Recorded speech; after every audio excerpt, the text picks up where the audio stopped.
why don't we get into that then? Let's talk about the fantasy camp, how it started, how you got involved, Jimmy. I mean, I think that's pretty apparent now. Wayne liked you enough that he wanted you to be the MC year in year. You've actually been the MC at an event. I came cheap too. You came cheap? Yeah, fair. That $60 that you charged back for your first MC gig, that hasn't changed since. Well, let me cover this because I think you're just about to touch on that. We had a number of events here at our showroom, and it was the big fancy dinners that we had. Yeah. We've had Mario Lemieux, we've had Bobby Orr, and Wayne did us the favor of being here one night, and we had a full house. Yeah. Mm-hmm. But not only did he insist, but I would never have asked anybody else, but we flew Jimmy in from Edmonton. Yeah. I think it was Edmonton at the time, and just to host this thing because we knew that's what Wayne would want. That's who I wanted because I think he's funny. That event, I have one of the weirdest experiences that I've ever had working in this industry happen to me at that event. Now, what it was essentially a meet and greet with Wayne Gretzky. You come in, there's a gala, there's an open bar, everyone's there. It's kind of like a black tie event. Everyone dresses up. Can't recall exactly how many people, but fairly intimate. About 200, yeah. About 200. You take a picture with Wayne Gretzky.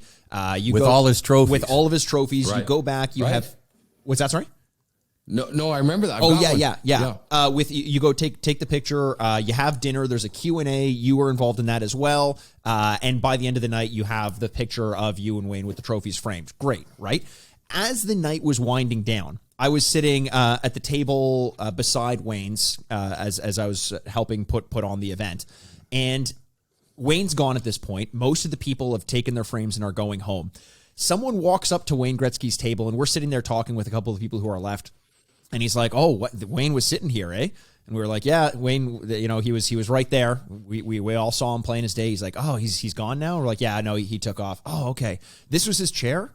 All of a sudden, I'm getting a little bit weirded out. I'm like, "Yeah, that's where he was sitting." Then he says, "This is his cup of." I want to lick his chair. Well, almost. This is his cup of water. And I said, I don't know where he was drinking. He picks up the cup of water, takes a sip out of it, passes it to his friend. His friend takes a sip out of it, and they high five, and they're like, "That was the coolest thing we've ever." This is like hilarious. $1,000 a plate dinner, and you got guys drinking out of his water cup. Thank you so much for watching this clip of the Sign Off, a Frameworth podcast. Just a reminder that we have full episodes of the Sign Off available wherever you get your podcasts, on iTunes, Stitcher, Spotify, Google Podcasts, and more. Make sure to like and subscribe on whichever platform you use. You can find us on Twitter at Frameworth Sport or on Instagram at Frameworth Sports. And hey, if you're not sick of me yet, you can find me on Twitter at Retrograde Mikey. Finally, feel free to send us emails with your questions you want us to answer on the show, and we may feature you live. You can do that by sending your emails to signoffpod@frameworth.com. Thanks for watching, and we'll see you with a new episode every single Thursday.